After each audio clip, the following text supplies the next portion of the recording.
Hi అండి, అందరికీ నమస్తే. ఈరోజు ఉదయాన్నే అంటే మధ్యాహ్నానికి మిగిలిపోయిన పప్పుని మనం నైట్‌కి సాంబార్‌గా ఏ విధంగా చేసుకోవాలో చూద్దాము. మిగిలిపోయింది కదా పప్పు, పారేద్దాము, ఎందుకు తినాలి అని అనుకోకండి.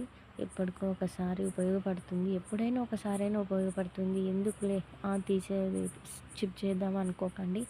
లైఫ్‌లో ఎప్పటికైనా ఉపయోగపడుతుంది. ఆ విధంగా అనుకోకండి. మునగ మునక్కాయల చారండి, చాలా బాగుంటుంది. టేస్ట్ అసలు సాంబార్ కన్నా చాలా టేస్ట్‌గా ఉంటుందండి. చూడండి, నేను మునక్కాయలు, టమాటాలు, ఆలు, ఉల్లిగడ్డలు వేసి బాగా మగ్గిస్తున్నాను. నూనె వేసి పసుపు, ఉప్పు, అల్లం పేస్ట్ కూడా వేసానండి. ఇందులోకి వేసి బాగా మగ్గిస్తున్నాను. చాలా బాగుంటుంది. ఎందుకు మధ్యాహ్నాన్ని చేసినది ఉదయానికి పాడైపోతుంది, ఎందుకు పారేద్దాంలే అనుకోకండి. అస్సలు అనుకోకండి అట్లా.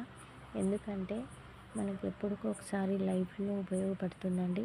చాలా బాగా టేస్ట్ చాలా బాగుంటుంది. చూడండి ఎంత బాగా వస్తుందో, చాలా బాగుంటుంది టేస్ట్. ఈ విధంగా నేనైతే ఈ విధంగా చేశానండి. ఎవరికైనా ఉపయోగపడుతుందేమో అనే ఉద్దేశంతో వీడియో పెడుతున్నాను. నచ్చితే ఒక లైక్ చేసి సబ్స్క్రైబ్ చేసుకోండి. థ్యాంక్ యూ సో మచ్ అండి. ఈ వీడియో చూసిన ప్రతి ఒక్కరికి చెప్తున్నాను, ఎవ్వరు కూడా వేస్ట్ చేయకండి. వేస్ట్ చేయడం వల్ల మనమే నష్టపోతాం ఎప్పుడో ఒకసారి. అందుకోసమని చెప్తున్నాను. సద్ది కూర కానీ, అన్నం కానీ అందులోనే ఎక్కువ పోషకాలు ఉంటాయండి. అందుకోసమని చెప్తున్నాను.